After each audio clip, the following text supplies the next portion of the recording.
Magandang araw mga kamit lovers. Maghihiwalay nga tayo ng baby back ribs sa loin. Dahil may umorder nga sa atin na 7 kilong buto-buto, kaya tatanggalin na agad natin to maagang maaga pa. At syempre isasama natin yan sa order ng customer natin ng mga ribs. At lahat ng mga buto-buto natin dito isasama na rin natin para magkasya yung 7 kilo buto-buto, dahil kalahati lang din naman yung baboy natin. At syempre i-slice natin yan ng napakaganda, dahil ang request ng customer natin gandahan natin yung ribs, kaya ginandahan natin yung pagtatanggal ng baby back dito. At syempre i-chop na natin yan. Malaman na malaman ang baby back natin dito mga kamit lovers. At i-chop na nga natin yan dahil mahaba masyado yan. Hinati ko muna sa dalawa para sa ganon kasya sa sangkalan natin. At kung pansabaw ang hanap mo, ito talaga grabe, panalo to.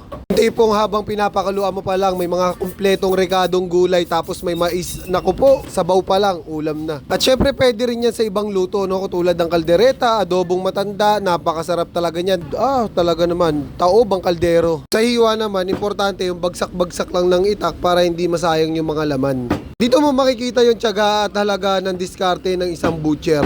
Hindi pwedeng bara-bara lang sa pagtataga, no? Isa rin sa iniiwasan natin dito, yung magkadurog-durog yung buto habang chinachop natin. Dahil kung gagamitin natin to lalo na sa pangsabaw na ulam, pagka nagkadurog-durog yung buto, pangit sa sinabawan to. Kasi alam nyo naman yung buto-butong durog, hindi naman natutunaw yan sa tiyan natin. At syempre kadalasan ng kumakain ng mga may sabaw talaga, mga kabataan, ano? Syempre, nagkakos din yan ng kasiraan ng ngipin pagka sumiksik yan sa mga ngipin natin. Maligas-gas pati kainin yan, para kang kumakain ng buhangin yung mga sabaw na may mga durog-durog na buto. Kaya dapat talaga nating galingan sa pag-i-slice dito or sa pag-chop natin ng baboy na to, lalo na yung buto-buto. Dapat talaga matalas yung clever natin dito kapag nag-chop tayo ng ganitong buto-buto, para naiiwasan natin yung mga ganong senaryo. At kung mapapansin nyo kaya chinachop natin, ano, parang hindi buto-buto, parang puro laman na talaga yung buto-buto natin dito. Ganyan ako gumawa ng order, guys. Dahil lang nga rin sa tiwalang ibinibigay sa atin ng mga customer natin, syempre hindi natin sila pwedeng ma-disappoint. Lalo na yung mga customer na hindi talaga pumupunta sa store, nagchat-chat lang, nagte-text lang. Kaya ginagawa natin yung best natin para nang sa ganon, maibigay natin yung kagustuhan nilang order. At after nga natin sa baby back ribs, dito naman tayo sa pork ribs, guys. Nandyan na rin yung soft bone, nandyan na rin yung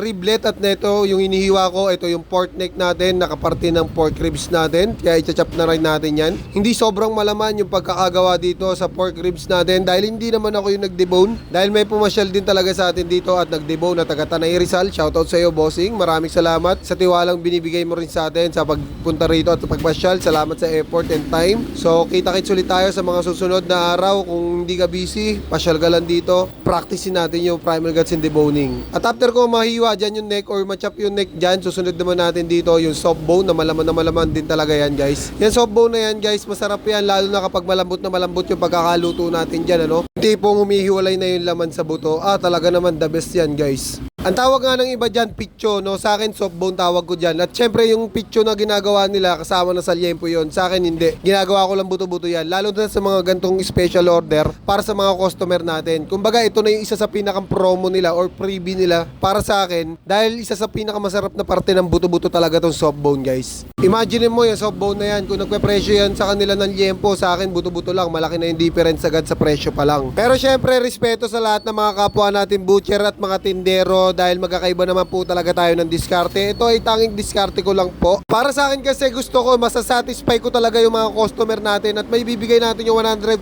na gustong gusto nilang order, lalo na yung buto-buto na malaman talaga.